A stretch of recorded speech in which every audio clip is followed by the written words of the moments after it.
because people who are vociferous and outspoken about what they are and who they are scare people who are intimidated about who they are.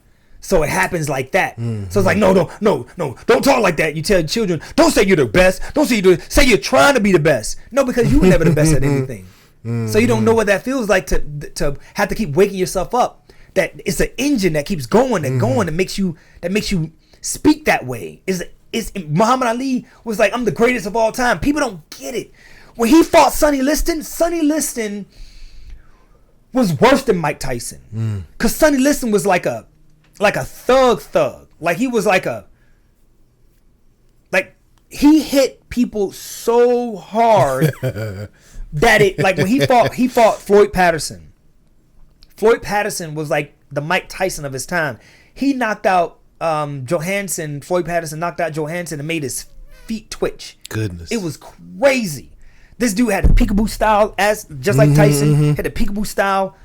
And when Sonny Liston hit him, and Floyd Patterson could take a punch because I think he had like 7 knockdowns with Johansson or what have you. It was crazy when they fought. But he would get back up, going at it. But when he fought Sonny Liston, and this was like an old Floyd Patterson. This was Floyd Patterson. Everybody thought he was going to knock Sonny out.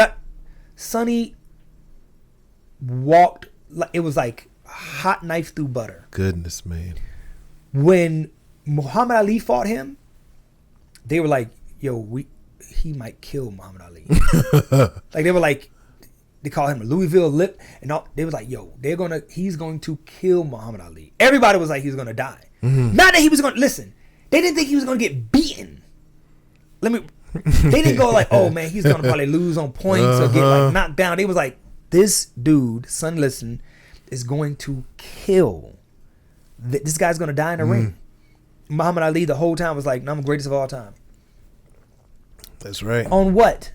What have you proven at that point? Now, Muhammad Ali was a gold medal winner or what have you, but I think Floyd Patterson was a gold medal winner as well, I believe. But that didn't matter. That wasn't like, oh yeah, you're destined to be the greatest of all time. It's like this guy's bouncing around and doing all this stuff, bringing his head back. He's unconventional. They were like, yo, he's going to get his.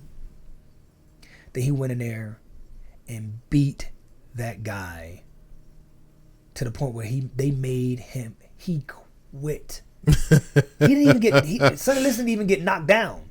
He just got beat up so bad. He was like, I don't know what I'm dealing with in there. It was a point in the fight where Sonny Liston, his trainer put some, I think it's called linoleum or I forgot what it's called, but something on the shoulder. So that way when Muhammad Ali, like they got in a clinch, he got some in Muhammad Ali's eye. So Muhammad Ali went through, I think, round 4 or round 7, one of the later rounds, and Muhammad Ali couldn't see. So he was going to quit. But his coach was like, his trainer was like, no. You're going to go out there and fight. But he couldn't see. And Sonny Liston still couldn't knock him out.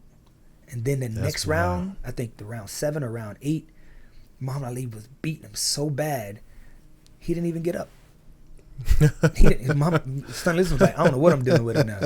I was supposed to kill, everybody said I was going to kill this guy. And this guy's hitting me with stuff. I look to the left, there's a punch in my face, I blink, I'm sitting down. I'm like, why am I sitting down?